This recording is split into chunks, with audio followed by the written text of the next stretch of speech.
తినాలి, మంచి ఫుడ్ తీసుకుంటే మంచి ఆరోగ్యం ఉంటుంది కదా.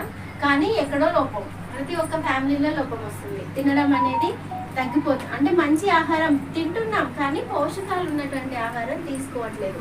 అంటే ఆహారం అనగానే ఒక రైస్ పప్పు తింటే సరిపోదు కదా.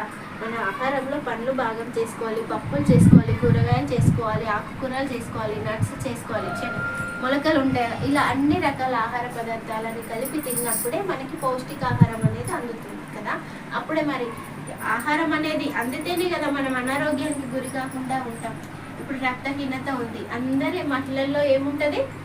రక్తహీనత. ఫస్ట్ మళ్ళీ మనం హాస్పిటల్కి వెళ్ళగానే ఆడవాళ్ళకి ఏం చేస్తారు? రక్తం టెస్ట్ చేస్తారు, హెచ్బి టెస్ట్ చేస్తారు కదా. ఎందుకని? మనం వీక్ ఉన్నామని వాళ్ళకి 100% నమ్మకం.